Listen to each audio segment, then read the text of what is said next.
So welcome back to my channel Stove IT. Today we are going to describe some important questions of this semester BCSS 031. So our first important question is, what is stream manipulator? Explain the use of store and set precision as stream manipulator. And all these are the same questions. इनमें से आपको कोई सा भी question exam में put up करा जा सकता है। जैसे कि अगर आप पहले वाले क्वेश्चन का एक एग्जांपल नेक्स्ट वाले क्वेश्चन में देखोगे, what are stream manipulator, briefly discuss the purpose of various stream manipulators. तो इन सभी के सेम लगभग सभी के सेम मीनिंग है। बस आपको क्या करना है, क्वेश्चन को अच्छी तरीके से समझने की कोशिश करनी है।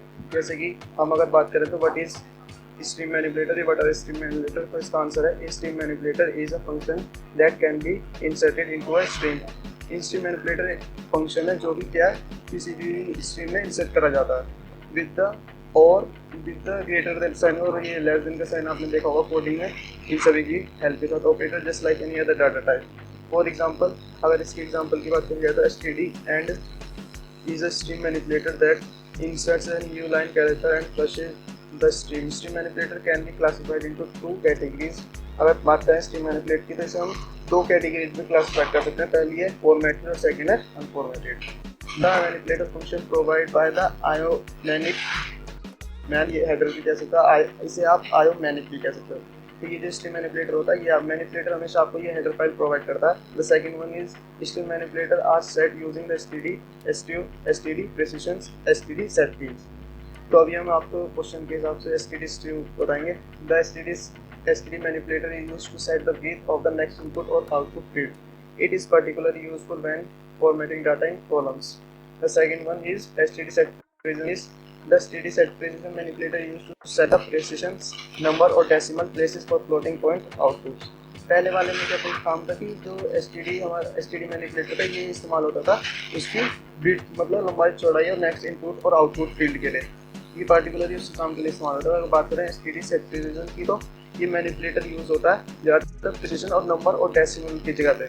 जैसे कि आपकी किसी मल्टीप्लिकेशन डिवाइड वगैरह या सभी की प्लेस पे क्या होगा, std सेट प्रिसिजन का यूज होगा। The second most important question is what is inheritance. Explains 3 different types of inheritance.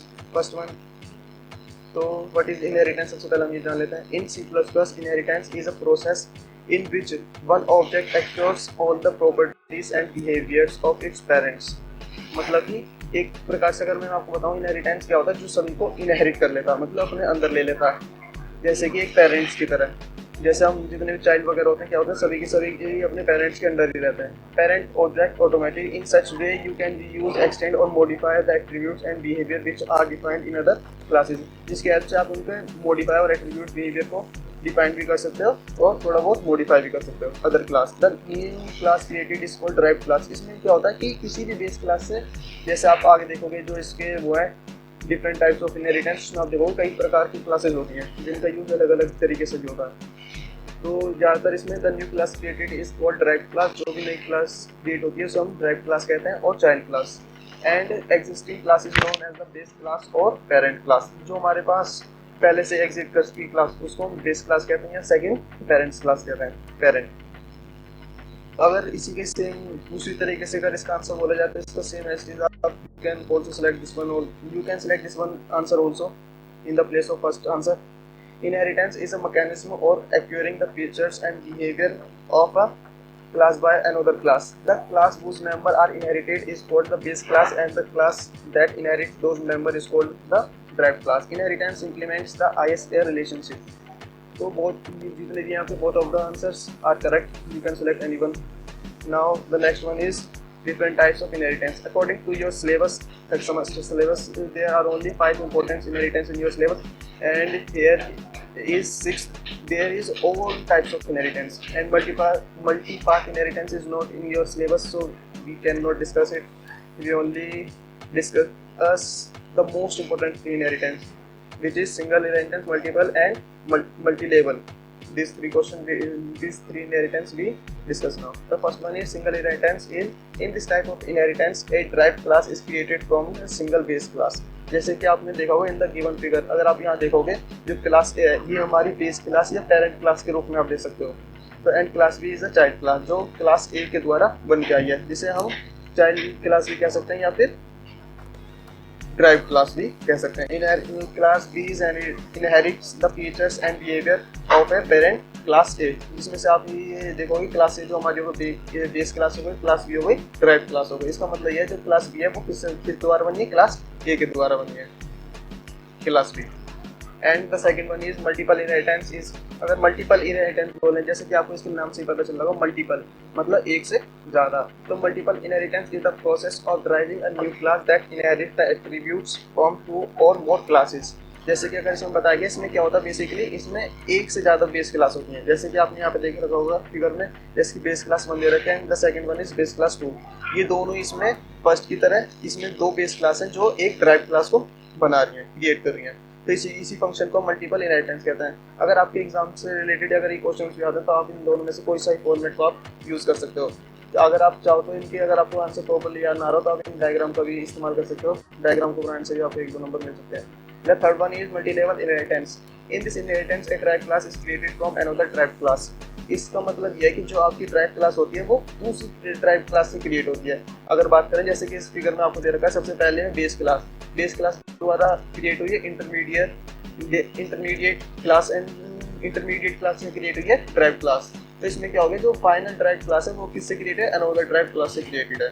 इसी को कहते हैं मल्टीपल लेवल होगा। फर्स्ट लेवल ये होगा, फर्स्ट ये क्रिएट होगा, फिर सेकंड लेवल पे ये होगा। इसी को हम कहेंगे multi level inheritance.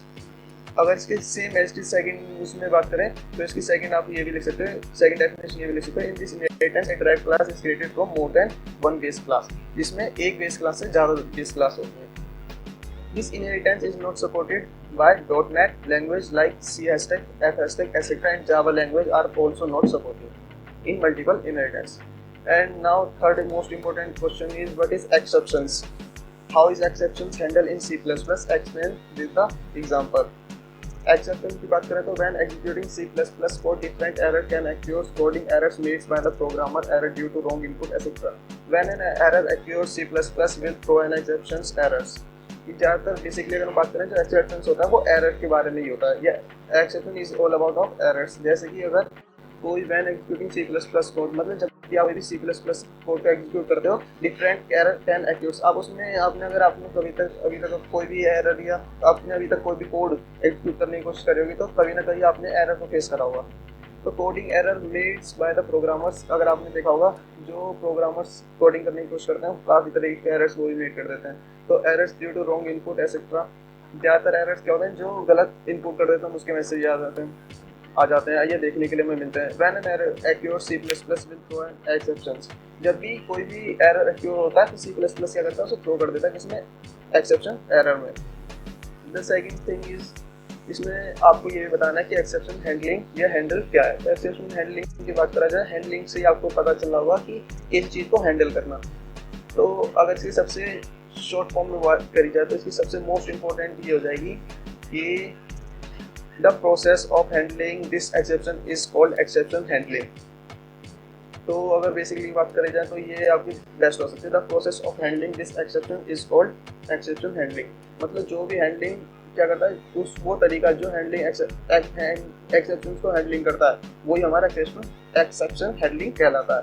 Using the exception handling mechanism the controller from one part of the program where the exception occur can be transfer to another part of the code. अब ये क्या है, आप इसकी मदद से क्या कर सकते हैं, इस मैकेनिज्म को आप करके आप इसको कंट्रोल कर सकते हैं, और one part of the program where the exception occur can be transfer to another part, आप इसे दूसरे पार्ट में भी ट्रांसफर कर सकते हो। So basically using exception handling in C++ we can handle the exception so that our program keep running, मतलब हम ज़्यादातर एक्सेप्शन हैंडलिंग के इस्तेमाल में we can handle the exception so that our program keep running, मतलब so basically using exception handling ज़्यादातर हम इसीलिए इस्तेमाल करते हैं C++ में एक्सेप्शन हैंडलिंग का कि we can handle the exceptions, मतलब जो भी हमारी गलती है उसको हम हैंडल कर सकें, और so that our program keep running, जो हमारा प्रोग्राम है वो keep रन करता रहे, मतलब रुके ना। Exception handling in C++ consists of three keywords: try, throw, and catch. The try statements allow you to define a block of code to be tested for errors while it being executed. मतलब इसमें आपको ज़्यादातर three keywords mostly use हो रहे हैं: try, throw, and catch. The try statements allow you to define a block of code to be tested for errors. अब try statement क्या करता है, allow करता है, किसको करता है, define, किसी को define block को, code को, इसके लिए टेस्टेड फॉर एरर्स के लिए व्हाइल इट्स बीइंग एग्जीक्यूटेड, जब वो एग्जीक्यूट हो रहा होता है। The throw keywords throw and exceptions when a problem is detected which let us to create a custom error. Throw keyword क्या करता है, वो एक कस्टम एरर को क्रिएट कर देता है जब भी when a problem is detected, मतलब कोई भी प्रॉब्लम डिटेक्ट होती है तब। The catch statements allow you to define a block of code to be executed if an error occur in the try block. Catch statement क्या करता है, allow करता है define a block of code के लिए to be executed if an error occurs in the try block. अगर इसकी example की बात करी जाए तो ये रहा इसका एग्जांपल। अगर आपने C++ में कोई कोड करा हुआ तो ये हमारे C++ की हेडर फाइल हो गई और ये आपका एग्जांपल हो गया। आप इसको आराम से वीडियो को पॉज करके देख सकते हो। तो अगर नेक्स्ट क्वेश्चन पे चलते हैं। The next question is what is operator overloading, explain its advantage. Most important question. Answer, in C++ we can make operator work for user, मतलब इन C++ हम ऑपरेटर किसके लिए बनाते हैं, यूजर के लिए बनाते हैं। Define classes, the mean C++ has the ability to provide the operator with a special meaning of the data type. यहाँ से लेकर यहाँ तक की आपकी मेन लाइन है। अगर आप पूरे उसमें डेफिनेशन सब बोलो इसको लिख दो तो आपको मार्क्स मिल सकता है। This ability is known as operator overloading. अगर इसके एडवांटेज की बात करी जाए, advantage of operator overloading, first easier understanding, समझने में आसान बना देता है। Its make code easier to read because you can write like regular math or common actions. You की इनकरेक्ट स्पेलिंग है, इनकरेक्ट स्पेलिंग है, यू की correct spelling YOU। Can write its like regular math or common action. ठीक, second one क्या है, acts like built in types, मतलब इस तरीके का वो your own types can behave like the built-in types like numbers making your codes more consistent। अब क्या इसमें आप कई तरह की टाइप्स आप अपनी तरफ से ही बिल्ड कर सकते हो, अपने हिसाब से बिल्ड कर सकते हो। चाहे वो built-in टाइप्स में अगर वो डिफरेंट भी हो तो भी आप थोड़ा बहुत चेंज कर सकते हो और वो थोड़ा, इससे क्या होगा, ये आपकी कोड जो होता है कोड करने का तरीका होगा तो उसको कंसिस्टेंट बना देता है। इस हेल्प मिलती है। Hides complexities, It helps to hide complicated operations inside your object, making it easier to use them। अब इसका काम ज़्यादातर ये रहता है, जितने भी कॉम्प्लिकेटेड ऑपरेशंस होते हैं जो भी आप कोडिंग के समय या कोड एग्जीक्यूट करते समय करते हो, वो इसको हाइड कर देता है। जिसकी वजह से क्या होता है, आपकी जो कोड योर ऑब्जेक्ट इसकी वजह से क्या होता है, जो भी आप कर रहे होता है वो उसे making it easier to use them, वो उसको आपको इस्तेमाल करने में और ज़्यादा ईजी बना देता है। शॉर्टर एंड नीटर कोड, इससे shorter and neater code, it allow you to write shorter and cleaner code by using operation directly instead of long function names। अब ये क्या होता है, ज़्यादातर आपको ये इस तरीके से, मतलब ऑपरेटर ओवरलोडिंग की वजह से क्या होता है कि ये आपके जो भी कोड करने का तरीका होता है उसे शॉर्ट कर देता है और उसे नीटर कर देता है, मतलब कि दिखने में वो अच्छा सा लगता है। The fifth most important question is what is virtual function? Explain the need of virtual function। एक virtual function in C++ is a member function। अगर बात करा जाए virtual function क्या है, ये C++ में member function है of the base class which its derived class can override or modify। We use the virtual keyboard to declare them, the override keyboard or keywords to modify them। When a virtual function is called to a pointer or reference to a base class object, the appropriate derived class implementations invoke base class on the actual type of the object at runtime। This mechanism is known as dynamic or late binding। अगर बात करी जाए सिर्फ और सिर्फ what is virtual function, तो आप यहाँ से लेके यहाँ तक भी लिख सकते हैं। लेकिन अगर आप इसको पॉइंटर और रेफरेंस के द्वारा करने की कोशिश करते हैं, the second use of virtual function, तो आपको ये भी लिखना पड़ेगा। एग्जाम में दोनों से आ सकता है, वैसे ज़्यादातर ये आएगा व्हाट इज virtual function, तो मोस्ट इंपॉर्टेंट आपका यहाँ से लेके यहाँ तक रहेगा। ठीक, अगर आप यहाँ से लेके यहाँ तक भी कर दोगे तो आपका आंसर करेक्ट जाएगा। What is virtual function? A virtual function in C++ is a member function of the base class which its derived class or override or modify। अगर इसकी एक्सप्लेनेशन और नीड की बात करी जाए, नीड ऑफ virtual function, तो मैंने यहाँ पर सिर्फ और सिर्फ एक ही ले रखा, पॉलीमॉर्फिज्म। इसमें क्या होता है, virtual function enable polymorphic behavior, allow object to different derived class to be treated informally to a common base class interface। This promotes code usability and flexibility as derived class can provide their own implementations of the virtual function to suit their specific behavior। मैंने यहाँ पर सिर्फ एक को add करा, अगर आप चाहो तो और भी ऐड कर सकते हो। और ये हमारा भी सिर्फ और सिर्फ पार्ट 1 है, BCSS 031 most important question with answer का। अगर आपको इस तरह की और वीडियो देखनी हो तो वीडियो को लाइक शेयर एंड सब्सक्राइब करना लगेगा।